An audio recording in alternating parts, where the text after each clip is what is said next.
welcome to the Astro Weekly Forecast for November 27th to December 3rd. This is a busy week. We start off the week with a new moon in Gemini. So new moon in Gemini means the sun is in Sagittarius and the moon is in Gemini. And Gemini's ruling planet is Mercury. Mercury is the mind, our thought processing, the way we connect with the people around us in community, and how we share our thoughts with the world.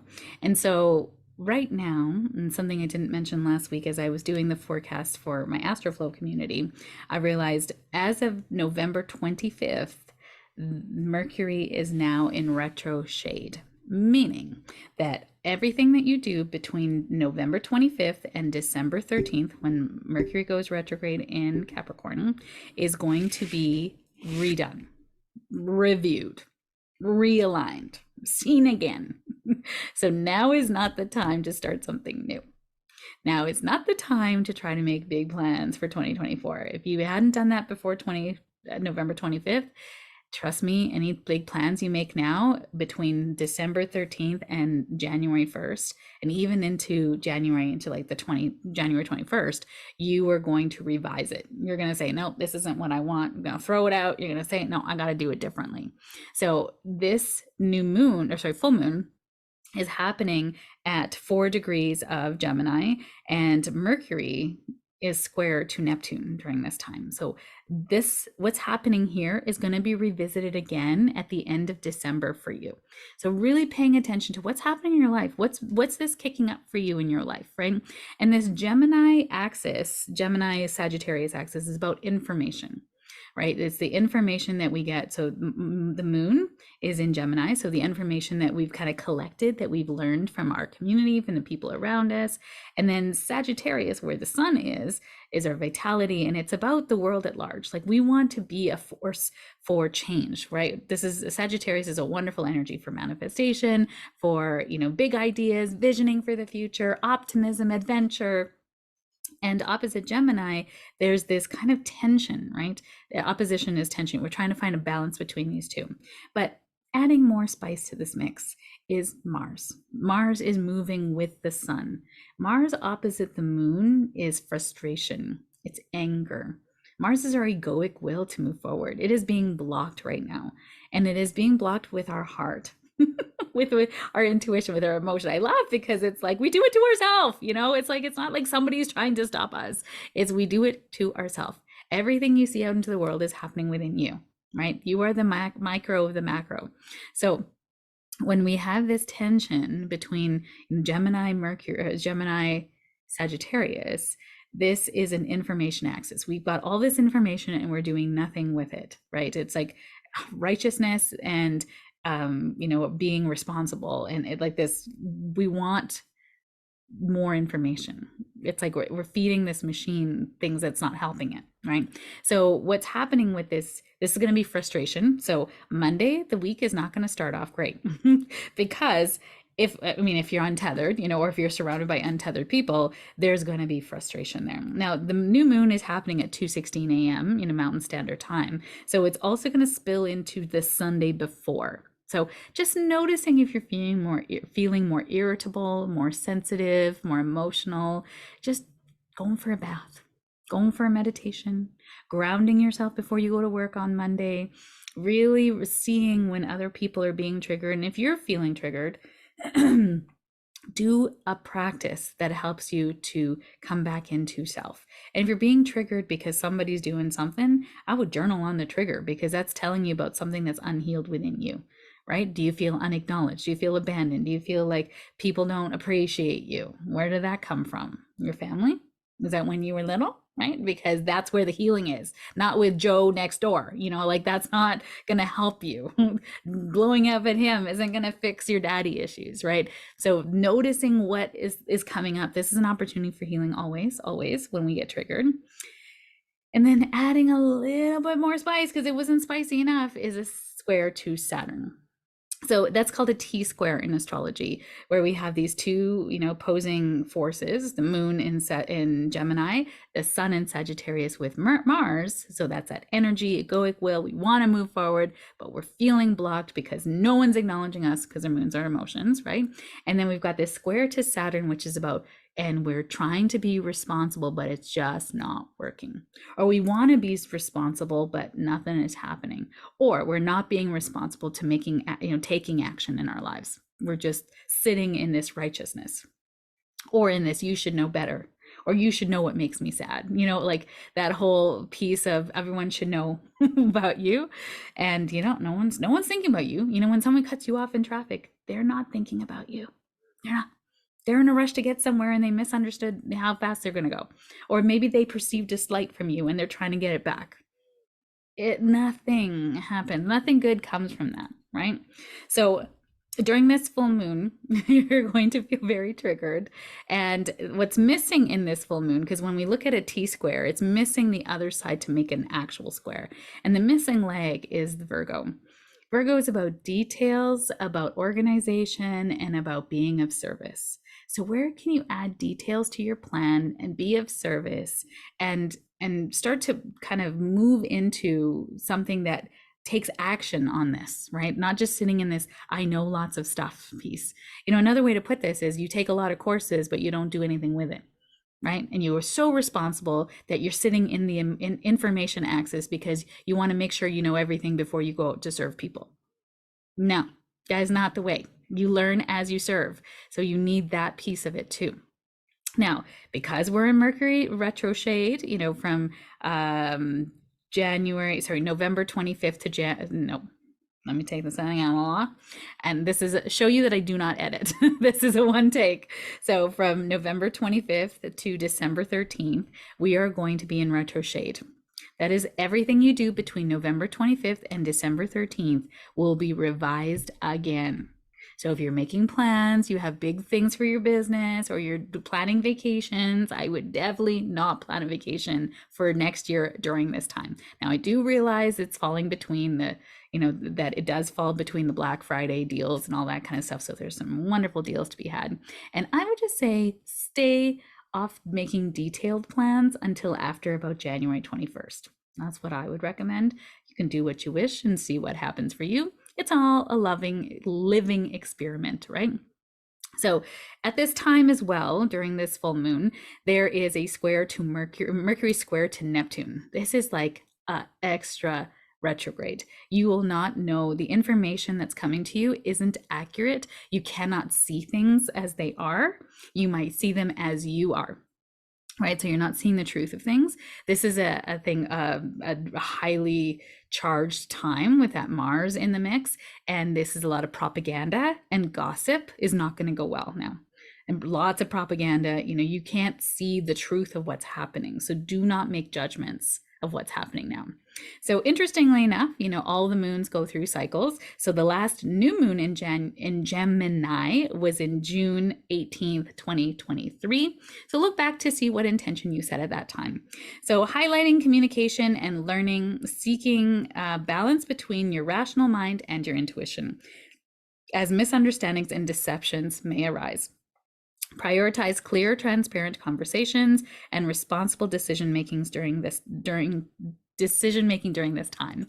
So this is really a great time to have conversations about understandings and learning and just being in curiosity, right? That's that Gemini energy, is curiosity, connection, and community. So really just being in the best parts of that Gemini piece and allowing anything that you hear now to just sit in a curious file. Just sit in a curious file until you can get more clarity about the source and the truth of it. Okay, I'll just do that. All right, Wednesday, November 19th, we have the Sun in conjunct to Jupiter retrograde. So the Sun is about our vitality, the feelings about, how we feel about ourselves, our identity. And Jupiter is retrograde in Taurus right now. That's about, what do you value and why do you value it, right? How are you spending your resources, and is it in alignment with your goals? So avoid overconfidence and overextending yourself as you pursue your goals. Maintain a balanced approach that respects your limitations and ambitions. Strive for a realistic and humble attitude as you work towards your aspirations. So really be careful not to take on so much, because that Jupiter energy can make us feel like we could do it all. We can take it all. I can do everything. And you cannot, right? You'll say yes to everything, and then later you have to do it. You're like, oh my God, And that's that Sagittarius energy of optimism that can sometimes make you say yes to things. That's why like people are like, you have to only say yes to things that really light you up. And I'm like, everything lights me up. I'm a Sagittarius moon. Like it doesn't, that doesn't work for me. Everything is exciting. And then later when I think about the doing of it, that isn't what excites me. So I have to keep like thinking about, when I do the thing that I'm saying yes to, does that feel exciting?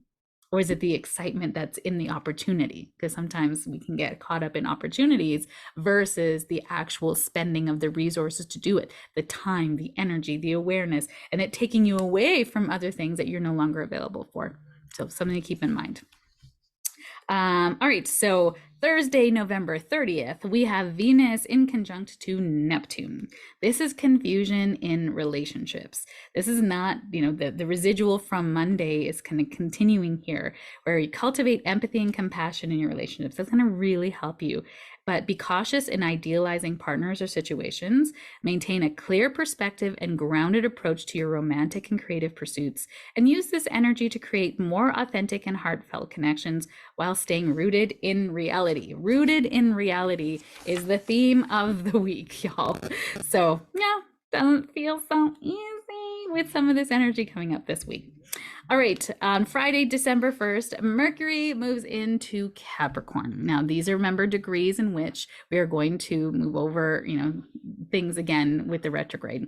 So this Mercury moving into Capricorn, and happy December 1st, y'all. Like we are into the last month of the year. How did this happen? Mercury entering Capricorn really shifts us into practical, logical communication and thinking. You're inclined to focus on structure, organization, and long-term planning. And this is an excellent time to set clear goals and make deliberate, well-thought-out decisions. And Mercury will stay in Capricorn until December 23rd, when it retrogrades back into Sagittarius. So I would be a little bit like, ordinarily it's a great time to set, goals and things like that. But what I'll say is, do this as an experiment for yourself. Okay. Set the goals, set the intentions, in terms of, what you want to create for the next year, but then be open to getting downloads, to getting, outside, inspiration that changes those goals ever so slightly. We can change them all together. I don't care. But really, even it could be changed slightly. Even it could be like, oh, you know what? I actually love ease in my life, but ease is making me a little lazy. So let it be easy to accomplish my goals with discipline. I don't know, something that feels like it balances out the ease. Maybe you'll find that out. Maybe you just love ease. Who cares, right? Really, it's just about being open to these goals shifting, because they will. Anything you kind of set your mind to now will be revised down the road. Mercury retrograde in Capricorn will revise it. All right, Saturday, December 2nd. And I just want to be clear, because I feel like someone's going to be like, is Mercury retrograde yet? No, Mercury goes retrograde on December 13th. Okay, but before he does, he's starting to slow down. And he's going to go over these degrees again in the retrograde motion. So we're going to see this with new eyes. Let's say that.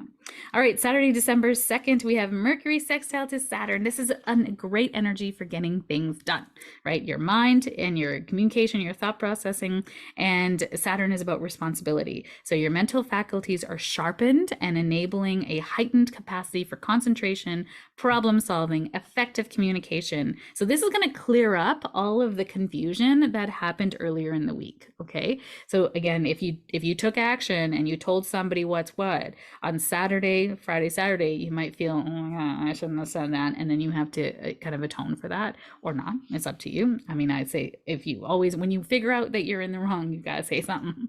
You go, the faster you fix a mistake, the better it'll be for everybody, right? So there's going to be clarity here on December 2nd. Your thoughts are characterized by discipline and unwavering focus. This is a great time to put up the tree if you haven't already, right? And this is like, I'm going to get stuff done today. Your thoughts are characterized by discipline and unwavering focus, facilitating precise and detail-oriented work, decorating the tree.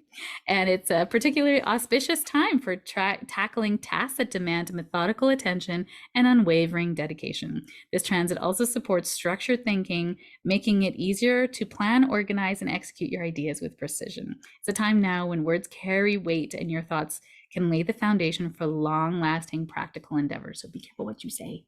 Very powerful words. Also a great day to bake, right? Baking is that energy completely. And then Sunday, December 3rd, it's a busy day. We have Venus square to Pluto. And this energy is going to be coming in already, from, I'm going to say Thursday, Friday, Saturday, and then into Monday, Tuesday, Wednesday, even Thursday of next week. And Venus square to Pluto is heavy. It's heavy. It's intense emotional experiences in your relationships or anything that you love and value. So it can be with money, it can be with your own beauty and aesthetics, it can be the way that like you feel about how you look, or it can be about your relationships with others. You'll find a heightened yearning for deeper connections and profound experiences. While this energy encourages transformative encounters, it also can trigger power struggles and obsessions. It's essential to navigate this emotional intensity with mindfulness and self-awareness, ensuring that you maintain healthy boundaries while diving into depths of connection. This transit invites an opportunity for profound growth, both individually and in your relationships, as long as you can balance intense emotions that it stirs. So great time to see a therapist, great time to introspect, great time to journal how you're feeling with a framework that helps you to get that out.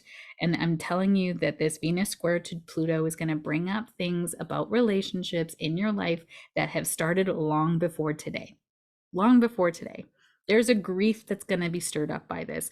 Pluto is death, rebirth, and transformation. And, lovely words to say. Sucks to go through it. Sucks, right? Because that transformation requires a part of you to fall away or a part of you to be integrated now into the base that is now growing in a different direction or growing from what you've learned, right? I like to think of it as like leaves falling off the trees and then the leaves turning into mulch that's helping the tree grow, right? Or even seeing the tree have more rings added to it, right? It's not shedding those parts of itself from before, it's adding to it, but it's now kind of shored up its base, right? It's part of its foundations now. So death and rebirth and transformation isn't like this part of you gets to like die and never come back again. It's actually part of the process. It's a very loving part of the process. It can be, right? And that's why I love grief, because grief shows you what's true now and what's no longer working for you, right? So that's going to bring that up this day. And or you might have already done the work and you're like, yes, I am reaping the benefits of this. I have amazing friends in my life. Or something might come up with your friends that then you're like, oh, I remember this pattern and I'm not choosing it anymore. And you might just be quiet as opposed to telling them what's what. Or you might just be a loving presence as they move through something and you're not being triggered by it, right? You get to choose. You get to choose. All right, and then also on this day, and the last aspect of the week, is Mars in conjunct to Jupiter. And this is going to add a little bit more fuel to that Venus square to Pluto, because this is an adjustment in your actions and aspirations. So you want to move forward, you want to expand, you want to do all the things, and you can't. And Mars, when it can't do what it won't do, man, I don't know why I took on that accent, I don't know. But it's really that it gets frustrated, it gets angry. So it can be, this also on the other side of not getting what it wants, it can fawn. So that fawning is overextending. It's saying yes when you can't, shouldn't be. It can feel really confident. This can be really like overconfidence as well, which is so interesting, right? This transit encourages you to strike a balance between your ambitions and your practical capabilities. By approaching your goals with measured and strategic mindset, you can make the most of this dynamic energy and avoid overextension and hasty decisions. So this energy can lead to hasty yeses or hasty, like you just want to get something done and off your plate. Don't do it. Be careful. Don't do it. Remember that maintaining a healthy equilibrium is key to a successful outcome during this period of time. So really, the theme here is adjusting your ambitions and actions and allowing this to be a time of observation, right? And you're only taking action on something that feels so aligned, and that when you see it into the future and you feel how it is to do it, it still says yes, still says yes. So, and again, we're in Mercury shadow right now, so yeses might change, right? So just being available to the change. So wishing you a great week ahead. This starting off in this full moon in Gemini, we're ending off in this little bit explosive, Venus and Pluto square. So this is a week of just caution, curiosity, and observation. Wishing you the best week, and I will see you next week in December. Bye.